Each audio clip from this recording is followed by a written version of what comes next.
panik dan gangguan kecemasan. Pernah nggak sih, tiba-tiba jantungmu berdetak kencang, tangan gemetar, dada sesak, dan rasanya kayak nggak bisa napas? Aku pernah. Waktu itu, aku nggak tahu kenapa ini terjadi, dan jujur, rasanya menakutkan banget. Kalau kamu juga pernah mengalami hal seperti ini, tenang, kamu nggak sendirian.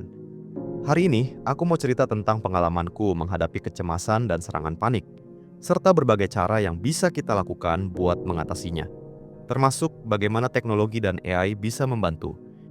Jadi, tonton sampai habis.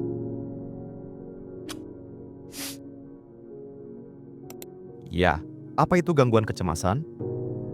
Oke, sebelum kita masuk ke cara mengatasinya, penting banget buat ngerti dulu. Apa sih sebenarnya gangguan kecemasan itu? Sederhananya, kecemasan itu reaksi tubuh terhadap stres. Tapi kadang, tubuh kita bereaksi seolah-olah ada bahaya besar. Padahal sebenarnya nggak ada apa-apa. Otak kita mengaktifkan mode fight or flight yang bikin jantung berdetak lebih cepat, napas jadi pendek, dan tubuh tegang. Kalau ini terjadi sesekali, itu wajar. Tapi kalau kecemasan ini muncul terus-menerus, bahkan tanpa alasan yang jelas, bisa jadi itu gangguan kecemasan. Nah, kalau sampai puncaknya, kita bisa mengalami serangan panik. Ini lebih intens, bisa bikin kita merasa kayak mau pingsan atau bahkan kayak mau mati. Dan ini yang bikin banyak orang panik dan makin takut. Pengalamanku menghadapi serangan panik. Aku masih ingat banget waktu pertama kali ngalamin serangan panik. Aku lagi di tempat umum, tiba-tiba aja dada rasanya sesak, jantung deg-degan, dan kayak ada sesuatu yang menekan dari dalam. Aku pikir aku kena serangan jantung. Aku coba tenang, tapi makin dipikirin malah makin parah. Akhirnya aku buru-buru keluar dari ruangan, cari udara segar, dan duduk sebentar. Setelah beberapa menit, perlahan-lahan gejalanya mulai reda. Tapi setelah itu, aku jadi takut kalau ini bakal kejadian lagi. Dari situ, aku mulai cari tahu lebih dalam tentang kecemasan.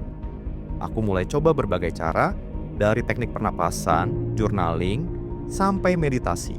Dan ternyata, ada beberapa metode yang benar-benar ngebantu cara mengatasi gangguan kecemasan dan serangan panik. Jadi kalau kamu sering mengalami kecemasan atau bahkan serangan panik, ada beberapa hal yang bisa kamu coba. Ini yang aku lakukan dan sejauh ini sangat membantu. Teknik pernapasan 4-4-4. Saat serangan panik datang, fokus ke napas adalah cara paling cepat buat menenangkan tubuh. Caranya, tarik napas dalam selama 4 detik, tahan 4 detik, lalu buang perlahan selama 4 detik. Lakukan ini beberapa kali dan rasakan tubuhmu mulai rileks. Latihan grounding 5-4-3-2-1. Ini teknik sederhana buat mengalihkan perhatian dari kecemasan. Coba sebutkan 5 benda yang kamu lihat, 4 hal yang bisa kamu sentuh, 3 suara yang kamu dengar, 2 bau yang kamu cium, dan 1 hal yang kamu rasakan saat ini. Dengan cara ini, otak kita dipaksa fokus ke lingkungan sekitar, bukan ke rasa cemas. Journaling, menulis pikiran dan perasaan. Kadang, kecemasan terasa lebih besar dari yang sebenarnya karena kita nyimpan semuanya di kepala. Makanya, journaling atau menulis bisa sangat membantu. Tulis saja apa yang kamu rasakan tanpa perlu sensor. Ini bisa bikin pikiran lebih jernih. Meditasi dan olahraga ringan. Nggak perlu meditasi lama-lama, cukup duduk tenang selama 5 menit, tarik napas dalam, dan fokus ke suara napasmu.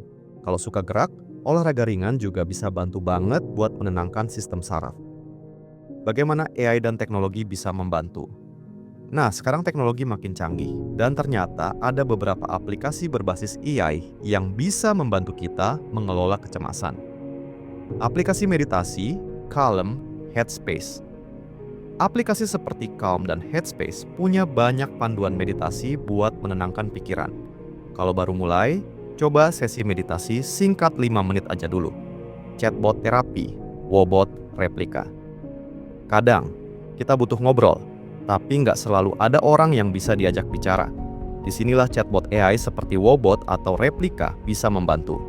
Mereka dirancang buat jadi teman ngobrol yang bisa memberikan respon berbasis terapi psikologi.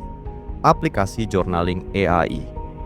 Ada juga aplikasi journaling AI yang bisa membantumu menuliskan perasaan dan memberikan insight dari tulisanmu. Ini berguna banget buat refleksi diri. Jadi intinya, gangguan kecemasan dan serangan panik itu nyata, tapi bukan berarti nggak bisa dikendalikan. Dengan teknik yang tepat dan bantuan teknologi, kita bisa belajar menghadapinya lebih baik. Kalau kamu pernah mengalami hal yang sama, jangan ragu buat berbagi di kolom komentar. Mungkin cerita kamu bisa membantu orang lain juga. Dan kalau video ini bermanfaat, jangan lupa like, share, dan subscribe biar makin banyak orang yang tahu cara mengelola kecemasan. Sampai jumpa di video berikutnya.